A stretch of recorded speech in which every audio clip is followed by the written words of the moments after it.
नमस्कार मंडळी, कसे आहात? मजेत ना? श्रावण महिन्याला सुरुवात झालेली आहे. श्रावण महिन्यातील पहिला सण म्हणजे नागपंचमी. चला तर आज आपण नागपंचमी स्पेशल पातोळे ही रेसिपी पाहणार आहोत. चला तर रेसिपीला सुरुवात करायची आहे. एका कढईमध्ये 1 चमचा तूप घेतलेला आहे मी. तूप आपलं चांगलं वितळलेलं आहे. आपण आता याच्यामध्ये ओलं खोबरं घालून घेणार आहोत. चांगलं 1 ते 2 मिनिटं आपल्याला हे परतवून म्हणजेच भाजून घ्यायचं आहे तुपामध्ये. त्यानंतर आपण आता ह्याच्यामध्ये गूळ घालणार आहोत.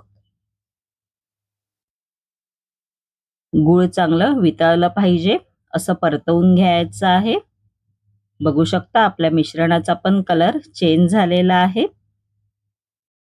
आपलं सारण पण तयार झालेलं आहे. बघू शकता तुम्ही. त्यानंतर इकडे मी कढई घेतलेली आहे. त्यामध्ये अर्धा कप पाणी घातलेलं आहे. त्यामध्ये आपण आता 1 चमचा तूप घालून घेणार आहोत व चवीनुसार मीठ घालायचं आहे. पाण्याला चांगली उकळी आणायची आहे. त्यानंतर आपण आता ह्याच्यामध्ये तांदळाचं पीठ घालून घेणार आहोत व परतवून घ्यायचं आहे चांगलं. असं थोडं पीठ घट्ट झालं पाहिजे. बघू शकता आपण आता हे एका ताटामध्ये काढून घेणार आहोत व चांगलं आपल्याला हे पीठ मळायचं आहे. या पिठाचा आपल्याला डो तयार करायचा आहे व छोटे छोटे असे गोळे करायचे आहेत.